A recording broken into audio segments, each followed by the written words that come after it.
Okay, guys, welcome back to the Fantasy Chancer, the fantasy football show we bring you each and every week here on the Upper Tier podcast on YouTube. Just before we continue, make sure to like the videos, subscribe, share them around. Boys are still pumping out fantastic content week in, week out, and it's not stopping anytime soon. We're heading into the World Cup.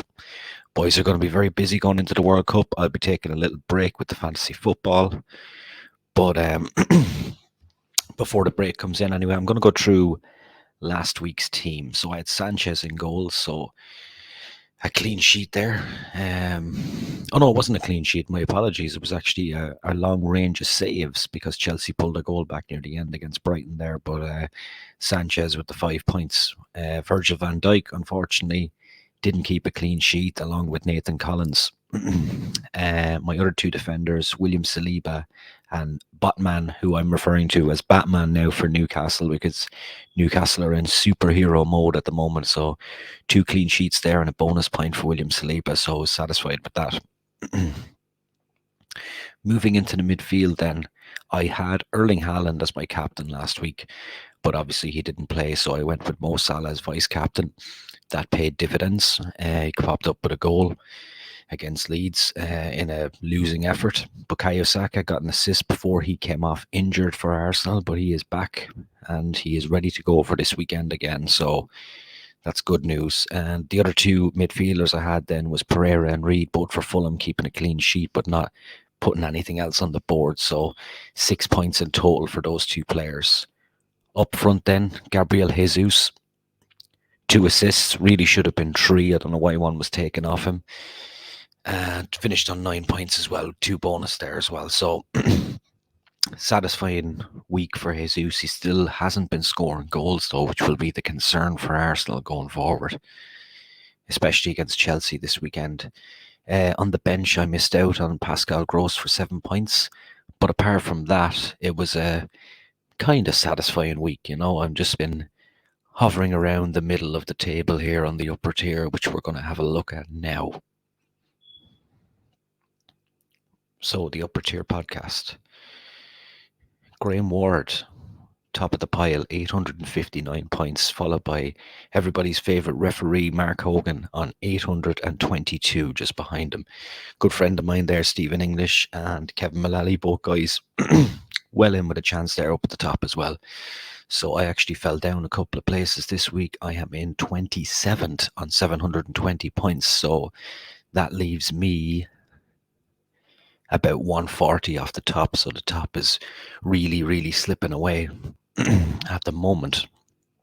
So if we go into this week's fixtures, I am going with Sanchez in goals. They're playing Wolves. Wolves not in the best of form at the moment, not scoring a lot of goals. So I think that could be a safe bet there. In the defence, Virgil van Dijk, Tottenham away. Obviously, that's going to be a very tricky trip for Liverpool. But Liverpool have done well against the bigger teams this season, so we'll have to wait and see how that goes. But I can see it being a high-scoring game, and clean sheets mightn't be on the table for either team. Speaking of clean sheets not being on the table, William Saliba away to Chelsea this week. Really don't fancy a clean sheet there either, but he could pop up with maybe a goal or an assist.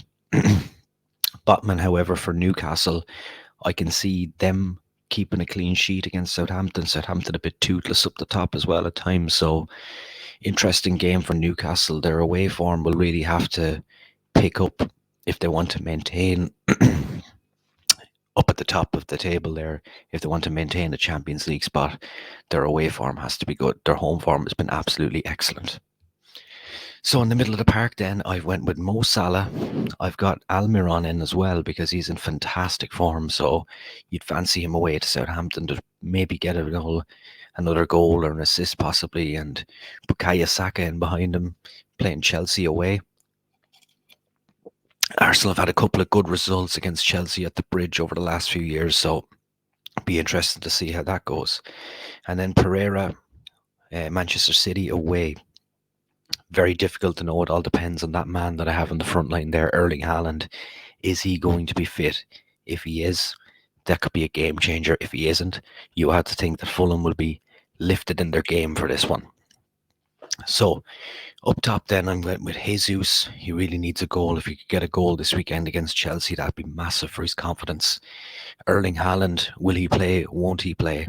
And Harry Kane with a tough one. Liverpool at home. So no guaranteed goals there really in the top three.